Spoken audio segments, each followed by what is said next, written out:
My name is Laurel and I am part of the team here at North Mountain Park, and today as part of Outside Every Day with So Real, we are going to check out some flowers. So first things first, I want you to go out and find yourself a flower garden. So if you're lucky, that flower garden might be in your backyard, or it might be in a nearby park, or you can come down to the North Mountain Park demonstration gardens and enjoy our blooming, beautiful spring gardens and do this activity with us. So that's where I am right now. And when you get to your flower garden, I want you to find a little spot among the flowers where you can sit and be comfortable for a while. So, and try and find as many different types of flowers around you as you can. So you can distinguish flowers by the color of their blossoms.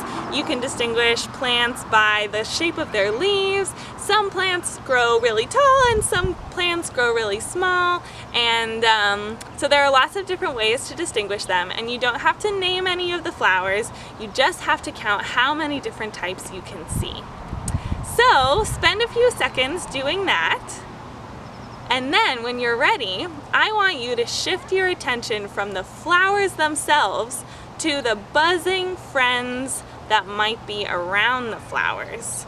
So if you've ever been stung by a bee, you might know who I'm talking about.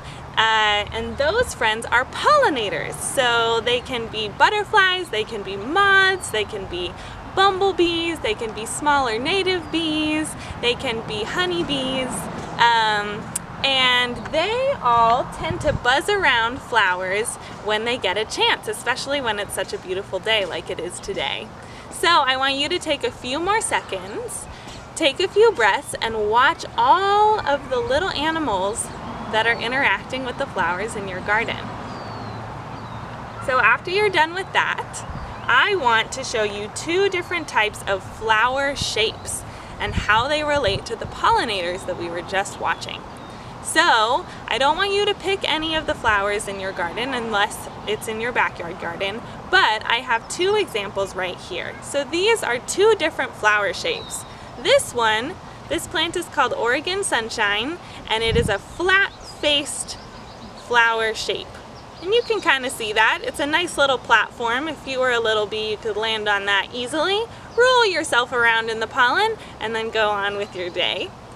And this little flower is called a penstemon, and this is a tube-shaped flower. So if you can see, if you were a little pollinator, you might need some sort of straw in order to get to the pollen and the nectar within it. So these are our two flower shapes. I want you to look back at your flower patch and try and discern which flowers that you can see are tube-shaped versus which ones are flat-faced. So check that out. And then I want you to think about what types of pollinators are landing on which types of flowers. Because this flat-faced flower is really preferred by bees. So bumblebees, native bees, honeybees, all like this, because they collect the pollen on their furry little bodies, and then so they have to have a nice place to roll around in that pollen before they move on. But these are really preferred by hummingbirds and butterflies and moths because they have a natural straw, like the hummingbirds have their little beaks that they can use to go directly into the little tube and get the nectar at the bottom.